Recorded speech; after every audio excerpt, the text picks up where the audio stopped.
राधे राधे, कैसे हैं आप लोग। तो ये रिश्ता क्या कहलाता है। डॉक्टर रूही और अवीरा को बोलती है कि आप लोगों के पास आपस में ही सॉल्यूशन है बेबी को फीड करवाने का, कि अवीरा आप अपनी बेबी को रूही से कहकर आप फीड करवा सकते हो। तो इतने में सब लोग उसको देखने लगते हैं और कहते हैं कि अब रूही क्या करेगी, क्योंकि एक माँ के लिए बहुत मुश्किल होता है अपने बच्चे को खोकर दूसरे बच्चे को फीड करवाना। पर अभी तक रूही को भी नहीं पता है कि ये बच्चा किसका है। तो रूही कहती है कि उसे याद आ जाता है वो सब पुराने टाइम के, उसने कैसे अपने बच्चे को खोया है, और वो सोच रही है कि एक बच्चा है, मैं क्या करूं। पर फिर थोड़ी देर में वो कहती है कि नहीं, मैं नहीं करवा पाऊँगी, मैं नहीं भूल पाऊँगी कि मैंने अपने बच्चे को खोया है। तो इस तरीके से वो अवीरा को मना कर देती है और फिर उसके बाद अवीरा दुखी होकर वहाँ से चली जाती है। फिर रूही कहती है कि मेरे से भगवान ने बहुत कुछ छीना है, पर मैं अपने बच्चे का अधिकार किसी को नहीं दूँगी। मतलब कि मैं अपना दूध किसी को भी नहीं दूँगी। उधर दिखाते हैं कि अवीरा और रूही के नानू बात करते हैं और सुलेखा उनसे कहते हैं कि अब अवीर आ गया है तो अब सब कुछ ठीक हो जाएगा। तो सुलेखा कहती है कि नहीं, आपको शायद याद नहीं है कि पहले ये लोग आए थे तो काम और बिगड़ा था, तो उस तरीके से अब और शायद इनकी बिगड़ सकती है। भगवान ऐसा करे कि इन दोनों को अच्छे से मिला दे बहनों की तरह। उधर विद्या आकर कहती है कि वो आप आर्टिफिशियल दूध क्यों पिला रहे हो। तो उधर अरमान बोलता है कि माँ, जो वो अबीरा कर रही है करने दो, क्योंकि जब वो फीड नहीं करवा सकती है तो एक माँ के पास क्या ऑप्शन होता है, फिर बच्चे को ऊपर से दूध पिलाना ही पड़ता है। तो विद्या कहती है कि ऐसे तुम अपने बच्चे को कमज़ोर कर रहे हो। तो अरमान कहता है कि क्या आपने मुझे जब पिलाया था, आपने मुझे बड़ा किया था, तो आपने क्या कमज़ोर किया था। तो एक माँ क्यों चाहेगी कि अपने बच्चे को वो कमज़ोर करे। पर अभी उसके पास कोई भी ऑप्शन नहीं है, तो वो जैसा पाल रही है उसको पालने दो, क्योंकि वो अगर आप उसको खुला नहीं छोड़ोगे तो वो ध्यान नहीं दे पाएगी अपने बच्चे की तरफ। मीरा भी कोशिश कर रही है कि एक अच्छी माँ बनने की, जैसे कि आपने कोशिश की थी मेरे लिए और रोहित के लिए। वीरा रात से लगी हुई है अपने बच्चे को संभालने के लिए। मैं रात भर ऑफिस में बैठा रहा, आपने मुझसे एक बार भी नहीं कहा कि तुम अपने बच्चे को क्यों नहीं संभाल रहे हो। तो जैसा वीरा संभाल रही है उसको संभालने दो, वो बहुत अच्छे से ध्यान रख पाएगी माँ, विश्वास रखो। इसलिए माँ प्लीज़ अवीरा को, अपने बच्चे को अपने हिसाब से पालने दीजिए, आप बिल्कुल भी उसको किसी भी चीज़ के लिए मत बोलिए। उधर अवीरा अपने बच्चे को गाना सुना रही है और लोरी सुनाने की कोशिश कर रही है। ओ काना, अब तो मुरली की धुन आके सुना जा।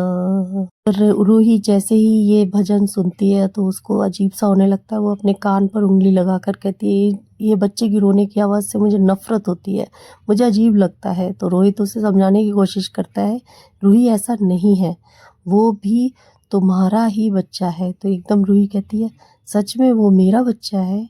तो एकदम से रोहित कहता है, मतलब कि अवीरा का बच्चा भी हमारा बच्चा है। वो भी अगर हमारा बच्चा होता तो अवीरा भाभी उसको भी प्यार करती, तो ऐसे ही उनका बच्चा भी आज हमारा है।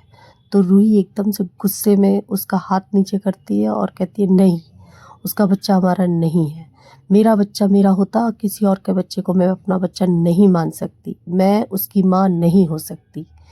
तो रोहित सोचता है, मैं उसको कैसे बताऊं कि ये उसी का बच्चा है। पर ही रूही कैसे, अगर उसे कुछ भी पता चलेगा तो ये वैसी परेशान हो जाएगी, घर का माहौल खराब हो जाएगा। रोहित कहता है कि अवीरा भाभी का दिल इतना बड़ा है कि वो अपने बच्चे को भी हमारे साथ शेयर कर रही है, तो क्यों नहीं उनका बच्चा हमारा है। तो वो रूही कहती है, किसी और बच्चे को फीड करवाना कोई बड़ी बात नहीं, और किसी और बच्चे को मैं क्यों पिलाऊं, क्यों खिलाऊं। तो रोहित कहता है, दूध पिलाना कोई बड़ी बात नहीं है, एक इंसानियत है। रूही कहती है, मुझे तो उस बच्चे के होने से ही नफरत है, और जहाँ तक दुख की बात है तो मुझे अपने बच्चे का बहुत दुख है, और तुम जाके उनके खुशी में खुश हो जाओ। उस अपने बच्चे को खोने के लिए माँ का दुख ही काफ़ी है, तुम्हारा होना ज़रूरी नहीं है। उधर अरमान और अवीरा बात कर रहे होते हैं, तो अवीरा बोलती है कि रूही का दुख बहुत बड़ा है जिसको कोई नहीं कम कर सकता। तो पर क्या होगा इस घर के जो ये बच्चा आया है, इसको क्या कभी किसी का प्यार नहीं मिलेगा, ये क्या ऐसे ही रहेगा? फिर अरमान बोलता है कि हाँ, तुमने जो काम किया है एक बच्चे को सुलाना बगैर फीड करके बहुत मुश्किल काम है, तुम बहुत अच्छे से मैनेज कर रही हो। तो फिर अबीरा फिर रोने लगती है, तो अरमान कहता है अब क्या हुआ? कह रहे इतने तुम मेरा हमेशा इतना सपोर्ट करते हो, इस चीज़ के लिए मुझे बहुत अच्छा लग रहा है, इसलिए हमारे बेबी को तो हमने सुला दिया, पर तुम्हारे बेबी को तुम सुलाओ। तो वो चाहती है कि अरमान उसे प्यार से सुला दे, तो अरमान उसे कहता है ठीक है, कंधे पर वो सिर रखती है और सो जाती है। उधर विद्या बात करती है कि सुवर्णा जी को मुझे बताना पड़ेगा, रूही अब बहुत हरकतें ऐसी कर रही है जिसमें घर परेशान हो सकता है, अबीरा परेशान हो सकती है।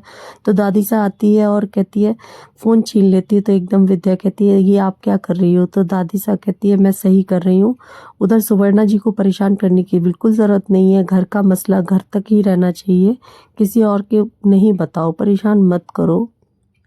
कभी भी मायके में बहू की शिकायत नहीं करना चाहिए, उससे रिश्ते खराब होते हैं। ये सच में इसमें सीरियल में सही कह रहे हैं कि कभी भी लड़की के मायके में जाकर कभी बुराई ना करें, जो भी परेशानी हो आपस में मिलजुल कर उसको सॉल्यूशन कर ले। दादी सा कहती है विद्या से कि ऐसा नहीं होता है, दो बहुएं सास की दो आंखें होती हैं। अबीरा जब माँ नहीं बनने वाली थी तो रूही रूही करती थी, आज जब अबीरा माँ बन गई तो रूही को कहती हो कि मायके छोड़ आए, जिससे कि वो परेशान ना करे। ऐसा नहीं होता, सास को सपोर्ट करना चाहिए अपनी बहुओं का, उनके टाइम के दुख का। उधर अबीरा अरमान से सोते हुए कहती है कि मुझे एक रोता हुआ बेबी दिखता है और ऐसा लगता है रूही हमारे बच्चे को लेके जा रही है, और अगर ऐसा हो गया तो मैं मर जाऊंगी। तो इतने में अबीरा कहती है अरे ये तो मेरा सपना था, चलो। फिर वो सो जाती है। इतने में अरमान ये बात सुनते ही सोते हुए एकदम आँख खोलता है और डर जाता है कि जब अबीरा को पता चलेगा तो क्या होगा। उधर दिखाते हैं कि मनीषा एकदम से, सब लोग पूछते हैं कि वो हमारा छोटा प्लेयर कहाँ है, तो सब लोग आर्यन की बात करते हैं। तो कहती है कि वो हॉकी की प्रैक्टिस करने के लिए गया है। तो सब लोग कहते हैं अगर इस तरीके से प्रैक्टिस करेगा तो वो इंटरनेशनल हॉकी प्लेयर बन जाएगा। तो सब लोग इसी बात को सुनते सुनते खुश हो रहे हैं। उसी बीच में देखते हैं कि आर्यन के जो फादर हैं वो कुछ ढूंढ रहे हैं, परेशान हो रहे हैं। तो वो कहते हैं आप क्या ढूंढ रहे हो मनीषा? तो कहते हैं हाँ मेरा वो नहीं मिल रहा है, पता नहीं कहाँ चला गया। इतने में देखते हैं कि आर्यन के हाथ में बॉटल पुलिस ने पकड़ ली और कहा कि आपका बेटा बॉटल पीते हुए पकड़ा गया है। तो ये सुनते ही घर वाले एकदम से परेशान होते हैं, बेचैन हो जाते हैं, और मनीषा को समझ नहीं आ रहा होता है कि क्या हो रहा है। अब आप लोग मेरे साथ जुड़े रहिए और आगे बताइए क्या होगा।